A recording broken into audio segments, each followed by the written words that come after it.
How many of you currently are in the 8A program besides Blueprint? I know Blueprint. In the 8A program. Okay, 2.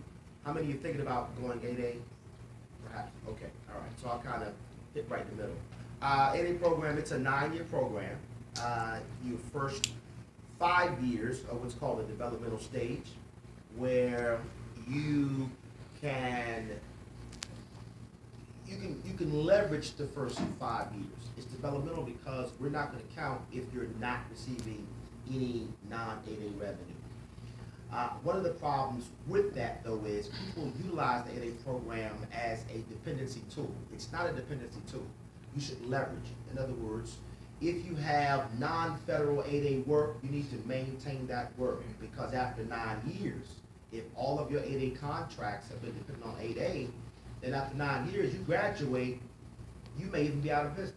So it's very important that you leverage your non-8A work, state, federal, local government, with the 8A possibility once you come into the program. So the first 5 years is what's called the developmental stage. We're not calculating your non-8A revenue. The last 4 years is what's called the transitional stage. Now in that year, we're looking at your non-8A revenue.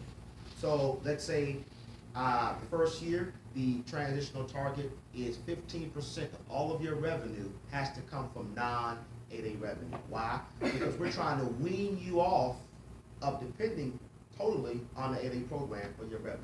Because remember, it's only 9 years. And after 9 years, once you apply to the 8A program and exhausted your opportunity, that's it. Okay? So it's a 9-year program. It's split in 2 halves, developmental and transitional.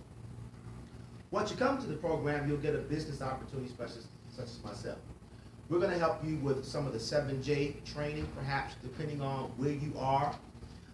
If it's your first time dealing with the federal government, we're going to maybe refer you to some of the resource partners, such as SCORE, perhaps, the Small Business Development Centers, which we have throughout the metropolitan area, depending on where you're located.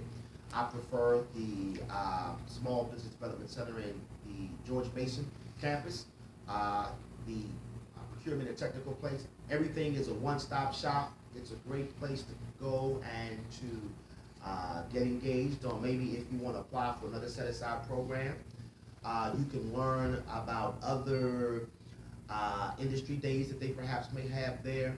But the resource partners play a tremendous role in assisting us on how to assist you with your federal procurement needs. We